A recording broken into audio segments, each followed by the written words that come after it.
Hi friends, welcome back. फ्रिट्स session 2।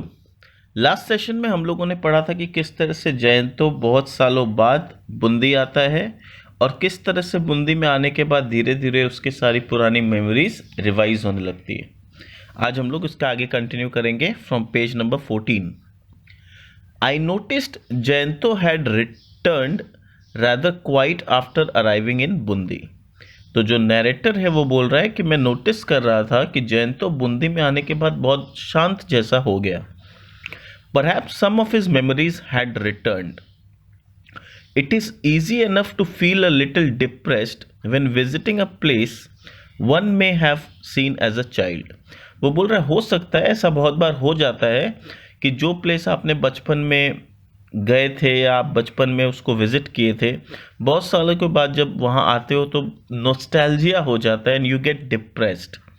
Depressed यानी यहाँ दुखी के कारण नहीं, थोड़ा थोड़ा उनको बचपन की यादें आने लगती है। You start feeling about being a child. फिर लगता है अब हम बड़े हो गए, बचपन ही अच्छा था। इस तरह का कुछ नॉस्टैल्जिक फीलिंग आपको कभी कभी डिस्टर्ब या डिप्रेस कर देता है। Besides, Jayanto was certainly more emotional than most people. Everyone knew that। और नरेटर बोल रहा है जयंतो था भी बहुत ज़्यादा ही इमोशनल इंसान और ये हम सबको पता था। He put his cup down on the table and said, "You know Shankar." तो नरेटर का नाम क्या है? शंकर। तो अभी तक हम जो थोड़ा गेस कर रहे थे कि ये नरेटर या तो ऑथर खुद सत्यजीत राय हो सकते हैं या कोई और, तो देखिए हमें पता चल गया कि narrator is not Satyajit Ray, his name is Shankar. Clear? You know Shankar, it is really quite strange. The first time I came here I use to sit cross legged on these chairs. तो बोल रहा है कि इतना स्ट्रेंज है ना, जब मैं पहली बार यहाँ आया था तो ये चेयर्स पे मैं क्रॉस लेग करके बैठा करता था। यानी ये चेयर्स इतने बड़े होते थे कि मैं क्रॉस लेग करके इस पे आराम से बैठ जाता था। It seemed as though I was sitting on a throne. और उस समय मुझे ऐसा लगता था कि मैं कोई बहुत बड़ा थ्रोन पे बैठा हूँ। Now the chairs seem both small in size and very ordinary. और अब यही सारे चेयर मुझे बहुत छोटे लग रहे हैं साइज में और एक बहुत ही ऑर्डिनरी लग रहे हैं। The drawing room here use to seem absolutely enormous. और उस समय मुझे यहाँ का जो ड्राइंग रूम है बड़ा इनॉर्मस लगता था, बहुत ही बड़ा लगता था। If I hadn't return those memories would have remained stuck in my mind forever. बोला अच्छा हुआ मैं यहाँ पर दोबारा आया, अगर मैं नहीं आता तो वो सारी यादें मेरे साथ जिंदगी भर मेरे माइंड में ही रह जाती। I said yes that's perfectly natural. तो नैरेटर जो कि शंकर थे उन्होंने कहा इट्स परफेक्टली नेचुरल, ये नॉर्मल सा बात है। As a child one is small in size so everything else seems large. मतलब जब हम छोटे होते हैं, बच्चे होते हैं, तो क्या होता है हमारा साइज जो शरीर का होता है वो छोटा होता है।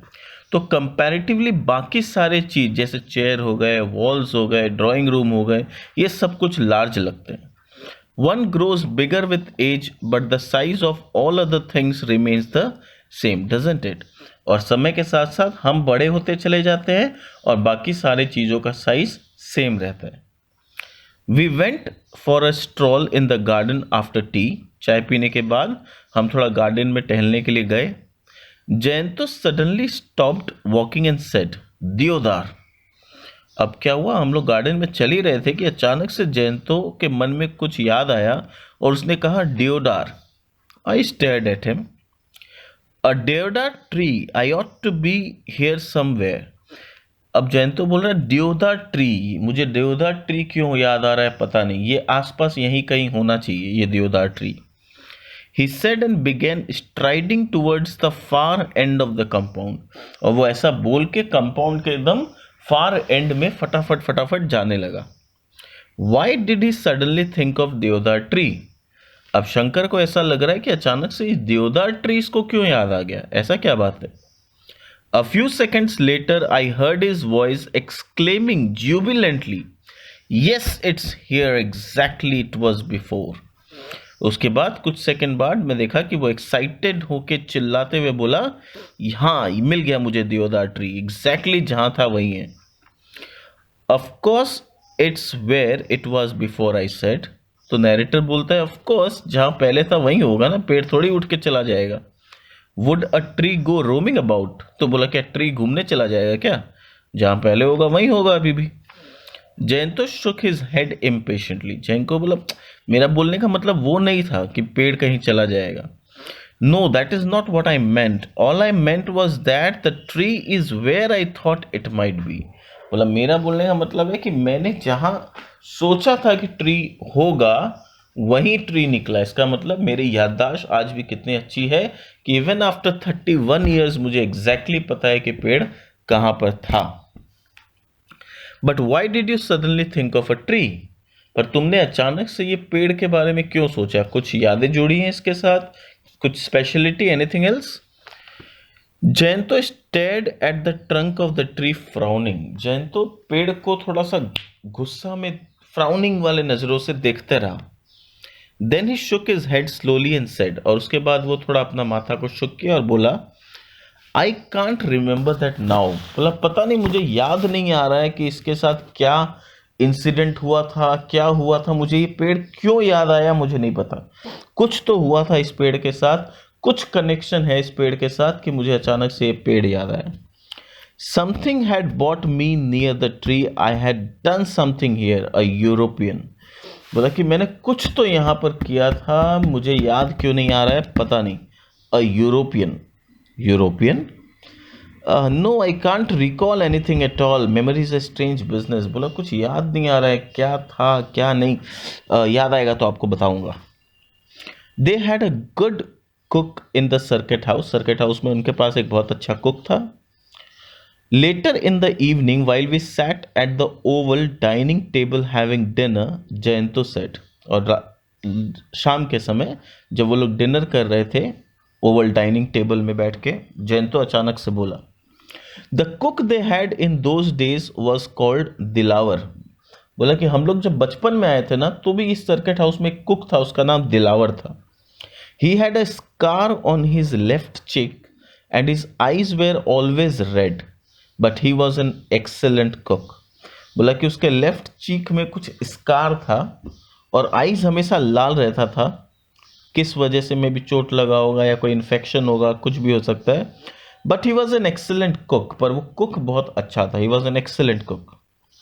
जयंतोज memories began returning one by one soon after dinner when he went back to the drawing room, और फिर जयंतो जब डिनर करने के बाद ड्राइंग रूम में गया तो धीरे धीरे एक एक बात उसे याद आती चली जा रही है।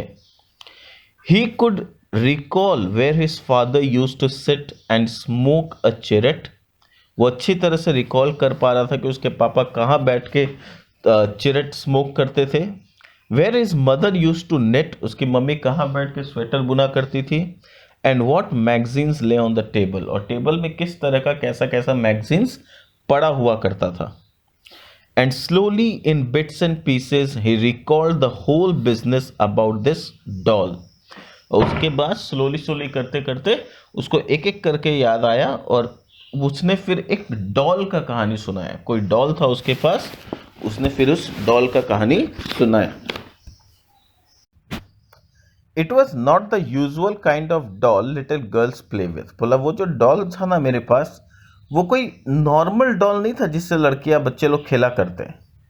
One of Jayanto's uncle had bought for him from Switzerland a 12-inch long figure of an old man dressed in traditional Swiss style, बोला कि वो कोई नॉर्मल डॉल नहीं था, it was a figure of an old man, वो 12 inch का था वो डॉल, यानी एक पूरा एक इंसान जितना बड़ा एक ओल्ड मैन का फिगर था जो उसके अंकल ने उसे स्विट्जरलैंड से ला के दिया था। ठीक है, उसके अंकल कोई स्विट्जरलैंड गए थे, वहां से उन्होंने ला के दिया था।